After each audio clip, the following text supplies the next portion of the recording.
намоишгоҳи ҳунарҳои мардумии занону бонувони хатлонӣ ки дар даромадгоҳи толори театри вилоятии мусиқии масакавӣ ба номи ато муҳаммаҷонови шаҳри бохтар ба маърази дид гузошта шуда буд, шаҳодат аз он медод ки бо дастгирии ҳукумати ҷумҳурии Тоҷикистон дар мамлакат ҳунарҳои мардумӣ дар доираи солҳои рушди деҳот, сайёҳӣ ва ҳунарҳои мардумӣ рушду нумӯи тоза ёфта, ҳунарҳои фаромӯшшуда аз нав эҳё гардиданд.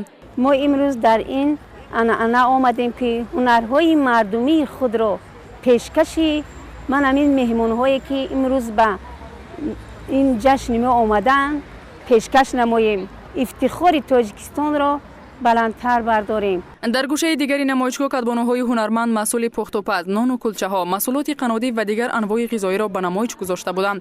мардуме ки бо дастони эҷозофараш ҳунарҳои мардумиро дар ҷаҳон муаррифӣ мекунад, обрӯ ва мақоми кишварашро баланд мебардорад, мегӯянд бонувони ҳунарманд. ин ҳавлои пеш одамои пеш мекунанд, бобои мумои мо мекарданд. ин ҳавлои ширӣ мебошад. ина дар ҳар вақте ки хӯрӣ парҳези ҳисоб намехӯрад, залал надорад. ин фоидаи калон дорад, барое ки дар қиём омадагӣ аст. иштирок кардани мо барои намоиш додани нонҳои тоҷикӣ ки ба меҳмонони дохилию хориҷӣ барои пухтани нони чапотӣ, таҳмол, кулчаи калон, гирдача, кулчаи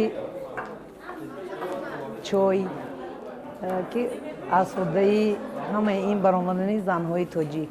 раиси вилояти хатлон Қурбон Ҳакимзода зимни боздид аз намоишгоҳи ҳунарҳои мардумӣ бо ҳунармандони шаҳру ноҳияҳои вилоят суҳбати самимӣ ороста, оид ба рушд бахшидан ба ҳунарҳои мардумӣ, бахусус чакандӯзӣ, атласу адрасбофӣ, заргарӣ, зардӯзӣ, попурзанӣ, қолинбофӣ ва дигар ҳунарҳои миллӣ дастуру тавсияҳои муфид дода, андешаҳои ҳунармандонро шунид. баъд аз боздиди меҳмонон аз намоишгоҳи ҳунарҳои мардумӣ дар толори театри вилоятии мусиқии масакавӣ ба номи ато муҳаммаҷонови шаҳри бохтар бо иштироки доираи васеи ҳунармандон, мудирони шуъбаю бахшҳои корбозанон ва оилаи шаҳру ноҳияҳои вилоят, соҳибкорзанон, форуми ҳунармандони вилояти хатлон таҳти унвони нақши пешвои миллат дар рушди ҳунарҳои мардумӣ бахшида ба ҷамъбасти солҳои 2019-2021, солҳои рушди деҳот, сайёҳӣ ва ҳунарҳои мардумӣ баргузор гардид. зимни суханронии хеш раиси вилоят изҳор дошт ки давоми 3 соли охир дар доираи амалӣ гардидани дастуру супоришҳои роҳбарияти олии мамлакат дар самти рушди анъанаҳои миллӣ, ҳунармандони шаҳру ноҳияҳои вилоят бо ташкили дуконҳои ҳунармандиву рушди ҳунарҳои аҷдодӣ ба садҳо нафар занону духтарони деҳот садҳо ҷойҳои нави корӣ фароҳам оварда шуд. дар назди ҷамъомадагон як қадар роҳбарону масъулини соҳаи фарҳанг, аҳли ҳунар баромад намуда таъкид доштанд ки дар доираи солҳои рушди деҳот, сайёҳӣ ва ҳунарҳои мардумӣ дар вилоят озмунҳои гуногун аз қабили садранги чакан, чакомаи гесу, дастархонороӣ, нон шудам шоистаи ҳархон шудам, ҳунар бе аз мероси падар, ҳунар омӯз аз ҳунармандӣ гузаронида шуд ки ғолибони ин озмунҳо дар сатҳи ҷумҳурӣ вилояти хатлонро муаррифӣ намуда ба гирифтани ҷойҳои ифтихорӣ сазовор шуданд. дар вазъияти тантанавӣ як гурӯҳ аҳли ҳунар, ҳунармандони асилу чирадаст бо ифтихорнома ва сипосномаи мақомоти иҷроияи ҳокимияти давлатии вилояти хатлон қадршиносӣ гардиданд.